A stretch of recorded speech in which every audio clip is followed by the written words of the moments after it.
नमस्कार साथियों, स्वागत है आप सभी का। तो आज की क्लास में सुभद्रा कुमारी चौहान जी से संबंधित टॉप 25 महत्वपूर्ण प्रश्नों के बारे में पढ़ेंगे। तो आज की क्लास आप लोगों के लिए काफ़ी महत्वपूर्ण होने वाली है। तो क्लास शुरू करने से पहले यही कहना चाहूँगा कि जो भी विद्यार्थी हिंदी की परीक्षा की तैयारी कर रहे हैं वो चैनल को सब्सक्राइब जरूर कर लें, क्योंकि इस चैनल पर आप लोगों को हिंदी की तैयारी कराई जाती है और डेली ऐसे ही महत्वपूर्ण प्रश्न चैनल पर अपलोड किए जाते हैं। तो जो भी विद्यार्थी हिंदी की तैयारी कर रहे हैं, हिंदी की किसी भी परीक्षा की तैयारी कर रहे हैं, वो चैनल को सब्सक्राइब जरूर कर लें। तो चलिए ज़्यादा समय न लेते हुए वीडियो को शुरू करते हैं और देखते हैं महत्वपूर्ण प्रश्नों को। तो देखिए, पहला प्रश्न है, सुभद्रा कुमारी चौहान का जन्म कब हुआ?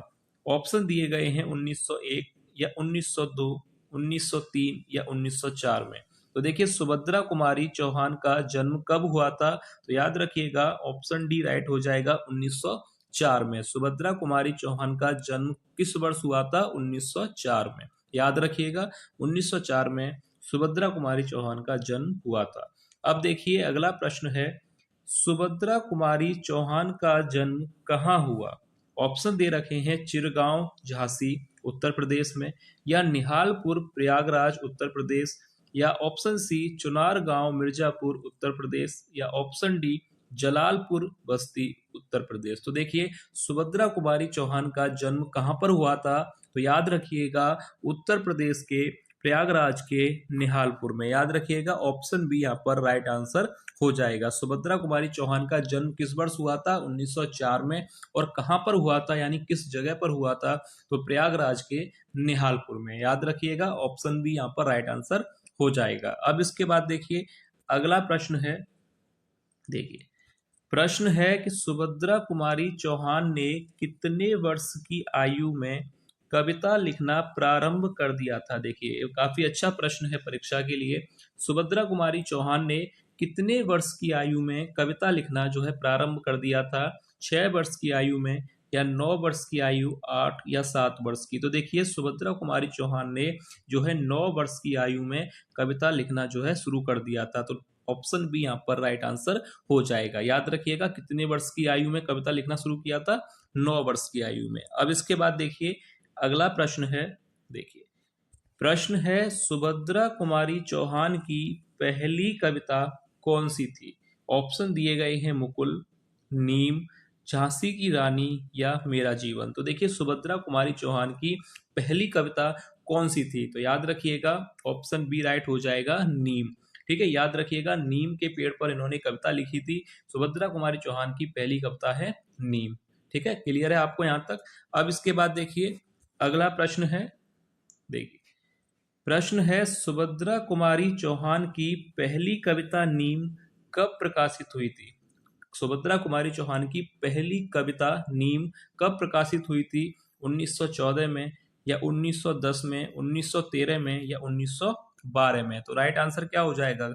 इनकी जो पहली कविता थी नीम का जो प्रकाशन वर्ष है वह है 1913। याद रखिएगा, 1913 में जो है इनकी जो है कविता नीम प्रकाशित हुई थी, और 1904 में इनका जन्म हुआ था, और 1913 में इनकी पहली कविता नीम प्रकाशित हो चुकी थी। यानी 9 वर्ष की आयु में ही इन्होंने लिखना शुरू कर दिया था। अब इसके बाद देखिए, अगला प्रश्न है, देखिए प्रश्न है कि सुभद्रा कुमारी चौहान की पहली कविता नीम किस पत्रिका में प्रकाशित हुई थी? देखिए, ये भी प्रश्न काफी महत्वपूर्ण प्रश्न है। सुभद्रा कुमारी चौहान की पहली कविता नीम कब प्रकाशित हुई थी? 1913 में। अब प्रश्न है कि वह किस पत्रिका में प्रकाशित हुई थी, यानी किस पत्रिका में वह छपी थी? हिंदी प्रदीप पत्रिका में, या इंदु पत्रिका में, या मर्यादा पत्रिका में, या हंस पत्रिका में? तो राइट आंसर क्या होगा? इनकी जो कविता थी नीम, वह किस पत्रिका में प्रकाशित हुई थी? तो याद रखिएगा, सी यहाँ पर राइट हो जाएगा, मर्यादा पत्रिका में। ऑप्शन सी यहाँ पर राइट आंसर हो जाएगा। याद रखिएगा, 9 वर्ष की आयु में ही इन्होंने लिखना शुरू कर दिया था। तो 1913 में इनकी पहली कविता आई थी, नीम के पेड़ पर इन्होंने एक कविता लिखी थी जो कि मर्यादा पत्रिका में छपी थी। याद रखिएगा। अब इसके बाद देखिए, अगला प्रश्न है, देखिए प्रश्न है कि सुभद्रा कुमारी चौहान के कितने कविता संग्रह हैं? सुभद्रा कुमारी चौहान के कितने कविता संग्रह हैं? 5, 4, 3 या 2? तो देखिए, सुभद्रा कुमारी चौहान के कितने कविता संग्रह हैं? तो राइट आंसर यहाँ पर हो जाएगा ऑप्शन डी, 2 कविता संग्रह हैं, और उनके नाम भी मैं आप लोगों को बता दूं। पहला है मुकुल, मुकुल कविता संग्रह है, और दूसरा है त्रिधारा। याद रखिएगा, दूसरा है त्रिधारा। तो 2 कविता संग्रह हैं सुभद्रा कुमारी चौहान जी के, याद रखिएगा। सुभद्रा कुमारी चौहान के कितने कविता संग्रह हैं? 2। कौन कौन से हैं? मुकुल और त्रिधारा, याद रखिएगा। पहला मुकुल है, दूसरा त्रिधारा। यहां तक आपको क्लियर है। अब इसके बाद देखिए अगला प्रश्न है। देखिए प्रश्न है कि सुभद्रा कुमारी चौहान के कहानी संग्रह कितने हैं? ये भी प्रश्न आपकी परीक्षा के लिए काफी महत्वपूर्ण प्रश्न है कि सुभद्रा कुमारी चौहान के कितने कहानी संग्रह हैं? 5 हैं, 4, 3 या 2? तो देखिए कविता संग्रह की बात थी तो 2 थे, कहानी संग्रह इनके 3 हैं। तो याद रखिएगा कितने कहानी संग्रह हैं? 3। और कौन कौन से हैं मैं आप लोगों को बता दूं। पहला है बिखरे मोती, दूसरा है उन्मादिनी, तीसरा है यहाँ पर सीधे साधे चित्र। याद रखिएगा 3 कहानी संग्रह हैं इनके। पहला बिखरे मोती, आप चाहे तो लिख सकते हैं बिखरे मोती है, दूसरा है उन्मादिनी, तीसरा है सीधे साधे चित्र। तो ये 3 कविता कहानी संग्रह, सॉरी 3 कहानी संग्रह हैं और 2 कविता संग्रह हैं, याद रखिएगा। अब इसके बाद देखिए अगला प्रश्न है। देखिए प्रश्न है कि सुभद्रा कुमारी चौहान का विवाह किसके साथ हुआ था? ऑप्शन दे रखे हैं लक्ष्मण सिंह, पृथ्वीराज, देवराज या अमृत राय। तो राइट आंसर यहाँ पर क्या होगा? सुभद्रा कुमारी चौहान का विवाह किसके साथ हुआ था? राइट आंसर हो जाएगा लक्ष्मण सिंह। ऑप्शन ए यहाँ पर राइट आंसर हो जाएगा, ठाकुर लक्ष्मण सिंह के साथ इनका विवाह हुआ था। अब इसके बाद देखिए प्रश्न है। देखिए प्रश्न है कि सुभद्रा कुमारी चौहान की जीवनी पर आधारित पुस्तक है। देखिए ये प्रश्न भी परीक्षा के लिए काफी महत्वपूर्ण प्रश्न है कि सुभद्रा कुमारी चौहान की जीवनी पर आधारित पुस्तक कौन सी है? ऑप्शन दे रखे हैं त्रिधारा, मुकुल, मिला तेज से तेज या सीधे साधे चित्र। तो राइट आंसर हो जाएगा ऑप्शन सी। याद रखिएगा ये प्रश्न आ सकता है परीक्षा में। सुभद्रा कुमारी चौहान की जीवनी पर आधारित पुस्तक का नाम क्या है? मिला तेज से तेज। याद रखिएगा ऑप्शन सी यहाँ पर राइट आंसर हो जाएगा। मिला तेज से तेज जो पुस्तक है इनकी जीवनी पर आधारित है। अब इसके बाद देखिए अगला प्रश्न है। देखिए प्रश्न है कि सुधा चौहान लिखित मिला तेज से तेज किस पत्रिका में प्रकाशित हुई थी? तो ये भी प्रश्न आपकी परीक्षा के लिए काफी अच्छा प्रश्न है। पर एक बात मैं आपको क्लियर कर दूं, सुधा चौहान इनकी ही बेटी हैं, सुभद्रा कुमारी चौहान की। इन्होंने ही इनकी जीवनी पर यह पुस्तक लिखी थी, मिला तेज से तेज। याद रखिएगा मिला तेज से तेज पुस्तक सुभद्रा कुमारी चौहान की जीवनी है और ये किसने लिखी है? इनकी ही बेटी सुधा चौहान ने। ठीक है, याद रखिएगा सुधा चौहान लिखित मिला तेज से तेज किसकी जीवनी पर आधारित है? सुभद्रा कुमारी चौहान की पर। अब ये प्रश्न है कि किस पत्रिका में प्रकाशित हुई थी? हिंदी प्रदीप पत्रिका में, इंदु पत्रिका में, हंस पत्रिका में या मर्यादा पत्रिका में? तो ये मिला तेज से तेज के लेखक या लेखिका कौन है? तो याद रखिएगा सुधा चौहान। ठीक है, मिला तेज से तेज ये जो रचना है, ये जो जीवनी है, इसके जो लेखक हैं या लेखिका हैं वह हैं सुधा चौहान। और ये किस पत्रिका में प्रकाशित हुई थी? तो याद रखिएगा ऑप्शन सी, हंस पत्रिका में।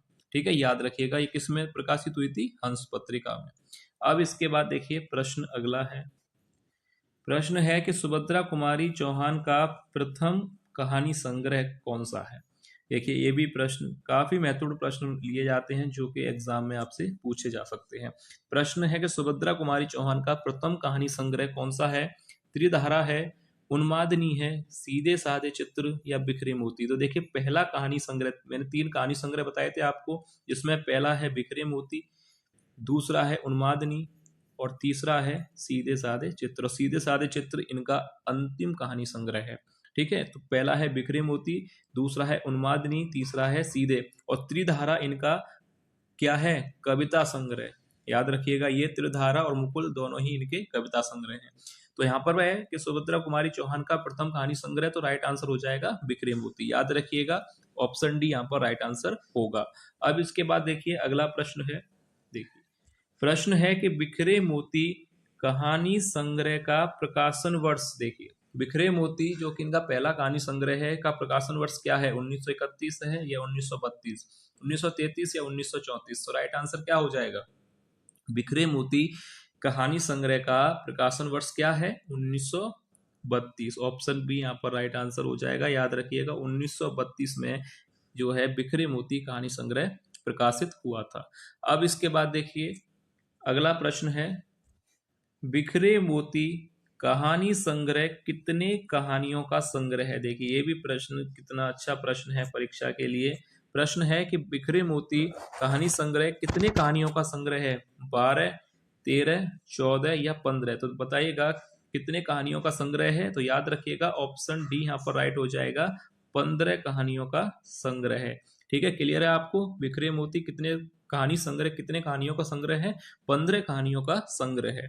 अब इसके बाद देखिए अगला प्रश्न है कि उन्मादिनी कहानी संग्रह का प्रकाशन वर्ष 1931, 1932, 1933 या 1934? उन्मादिनी मैंने बताया था आपको, इनका दूसरा कहानी संग्रह है और इसका प्रकाशन वर्ष पूछा गया है, तो प्रकाशन वर्ष इसका है 1934। याद रखिएगा 1934 में उन्मादिनी कहानी संग्रह का प्रकाशन हुआ था और ये इनका दूसरा कहानी संग्रह है। ठीक है, यहाँ तक क्लियर है आपको? अगर फिर भी किसी प्रश्न पर कोई भी डाउट है तो आप लोग कमेंट करके जरूर पूछ लीजिएगा। अब इसके बाद देखिए अगला प्रश्न है, देखिए प्रश्न है कि उन्मादिनी कहानी संग्रह कितने कहानियों का संग्रह है? उन्मादिनी कितने कहानियों का संग्रह है? 10, 9, 7 या 8? तो यह कितने कहानियों का संग्रह है उन्मादिनी? तो याद रखिएगा 9 कहानियों का संग्रह है। ऑप्शन बी यहाँ पर राइट आंसर हो जाएगा। उन्मादिनी कितनी कहानियों का संग्रह है? 9। और बिखरे मोती कितने कहानियों का संग्रह है? 15। अब इसके बाद देखिए अगला प्रश्न है, देखिए प्रश्न है कि सीधे साधे चित्र कहानी संग्रह का प्रकाशन वर्ष है। तो ये देखिए इनके बारे में बता दूं, सीधे साधे चित्र ये जो है अंतिम कहानी संग्रह है, सुभद्रा कुमारी चौहान का अंतिम कहानी संग्रह सीधे साधे चित्र, इनका तीसरा कहानी संग्रह और अंतिम कहानी संग्रह है सीधे साधे चित्र। इसका प्रकाशन कब हुआ था? 1948 में, 1947, 1946 या 1945? तो राइट आंसर क्या होगा? यह कहानी संग्रह जो अंतिम कहानी संग्रह है इसका प्रकाशन हुआ था ऑप्शन बी 1947 में। तो यहाँ पर राइट आंसर हो जाएगा ऑप्शन बी। यहाँ तक क्लियर है आपको? अब इसके बाद देखिए अगला प्रश्न है, देखिए प्रश्न है कि सीधे साधे चित्र कहानी संग्रह कितने कहानियों का संग्रह है?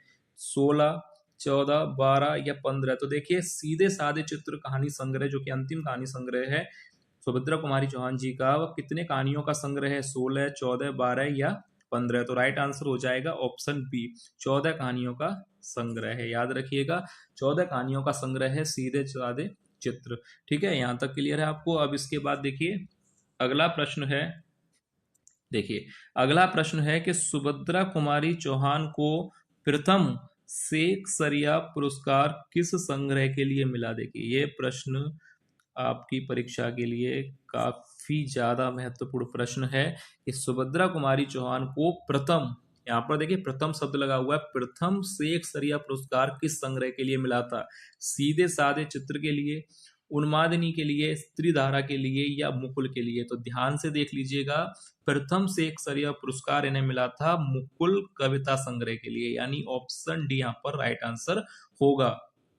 त्रिधारा और मुकुल इनके कविता संग्रह हैं, सीधे साधे चित्र और उन्मादिनी इनके कहानी संग्रह हैं। तो मुकुल कविता संग्रह के लिए इन्हें प्रथम सेक्सरिया पुरस्कार से सम्मानित किया गया था। ठीक है, क्लियर है आपको यहाँ तक? अब इसके बाद देखिए आगे यहाँ पर प्रश्न आपसे पूछा गया है, सुभद्रा कुमारी चौहान को प्रथम सेक्सरिया पुरस्कार किस वर्ष मिला? ये तो आपको पता हो गया कि सेक्सरिया पुरस्कार मिला था किसके लिए? मुकुल कविता संग्रह के लिए प्रथम सेक्सरिया पुरस्कार मिला था। पर किस वर्ष में सम्मानित किया गया था इनको? 1933 में, 32 में, 31 में या 30 में? तो राइट आंसर क्या होगा? किस वर्ष इन्हें सम्मानित किया गया था? तो 1931 में। ऑप्शन सी यहाँ पर राइट हो जाएगा, प्रथम सेक्सरिया पुरस्कार मुकुल कविता संग्रह के लिए इन्हें सुभद्रा कुमारी चौहान को दिया गया था 1931 में। अब इसके बाद देखिए आगे यहाँ पर प्रश्न है, सुभद्रा कुमारी चौहान को दूसरा सेक्सरिया पुरस्कार किस संग्रह के लिए मिला था? देखिए ये भी प्रश्न अच्छा प्रश्न है, परीक्षा में आपसे पूछा जा सकता है। यहाँ पर शब्द देखिए प्रथम नहीं है, दूसरा सेक्सरिया, इनको 2 बार सेक्सरिया पुरस्कार से सम्मानित किया गया था। तो दूसरा सेक्सरिया पुरस्कार इन्हें किस संग्रह के लिए मिला था? सीधे साधे चित्र के लिए, उन्मादिनी के लिए, त्रिधारा या बिखरे मोती कहानी संग्रह के लिए? तो देखिए याद रखिएगा दूसरा सेक्सरिया पुरस्कार इन्हें मिला था बिखरे मोती कहानी संग्रह के लिए इन्हें दिया गया था। अब इसके बाद देखिए अगला प्रश्न है, देखिए प्रश्न है कि सुभद्रा कुमारी चौहान को दूसरा सेक्सरिया पुरस्कार किस वर्ष मिला था? पहला मिला था 1931 में, तो दूसरा किस वर्ष मिला था इन्हें? 1933 में, 1932 में, 31 में या 1930 में? तो राइट आंसर क्या हो जाएगा? सुभद्रा कुमारी चौहान को दूसरा शेक्सपियर पुरस्कार मिला था 1932 में। पहला मिला था 1931 में और दूसरा मिला था 1932 में। पहला मिला था मुकुल कविता संग्रह के लिए, दूसरा मिला था बिखरे मोती कहानी संग्रह के लिए। ठीक है, यहां तक आपको क्लियर है। अब इसके बाद देखिए अगला प्रश्न है, देखिए जो कि आज की क्लास का शायद काफी महत्वपूर्ण प्रश्न भी है। देखिए प्रश्न है कि भारतीय तटरक्षक सेना ने अपने जहाज का नाम सुभद्रा कुमारी चौहान किस वर्ष रखा था? यह भी प्रश्न अच्छा प्रश्न है परीक्षा के लिए कि भारतीय तटरक्षक सेना ने अपने जहाज का नाम सुभद्रा कुमारी चौहान किस वर्ष रखा था? 2004 में, 2003 में, 2006 में या 2005 में? तो देखिए भारतीय तटरक्षक सेना ने अपने जहाज का नाम सुभद्रा कुमारी चौहान किस वर्ष रखा था? 2006 में। याद रखिएगा 2006 में इन्होंने अपने जो है जहाज का नाम सुभद्रा कुमारी चौहान के नाम पर रखा था। ठीक है, तो यहाँ तक आपको क्लियर है। और किसी भी प्रश्न पर कोई भी डाउट है तो आप लोग कमेंट करके जरूर पूछ लीजिएगा। अब इसके बाद देखिए आगे यहाँ पर प्रश्न है जो कि आज की क्लास का अंतिम प्रश्न है कि सुभद्रा कुमारी चौहान का निधन कब हुआ? सन 1947 में, सन 1948, सन 1949 या सन 1950? तो देखिए सुभद्रा कुमारी चौहान का निधन किस वर्ष हुआ था? ऑप्शन यहाँ पर राइट कौन सा होगा? ऑप्शन बी 1948 में। तो एक बार फिर आपको बता दूं कि इनका जन्म कब हुआ था। तो जन्म मैंने आपको बताया था 1904 में इनका जन्म हुआ था और 1948 में इनका निधन हुआ था। याद रखिएगा 1904 में इनका जन्म हुआ था और 1948 में इनका निधन। तो याद रखिएगा सुभद्रा कुमारी चौहान से संबंधित जो भी प्रश्न आपसे एग्जाम में बन सकते हैं, पूछे जा सकते हैं, वो सारे लिए गए हैं। तो उम्मीद है आपको आज की क्लास पसंद आई होगी। फिर भी आप लोग कमेंट करके जरूर बताइएगा कि आज की क्लास आप लोगों को कैसी लगी। तो चलिए मिलते हैं नेक्स्ट वीडियो में ऐसे ही और महत्वपूर्ण प्रश्नों के साथ। तब तक के लिए धन्यवाद।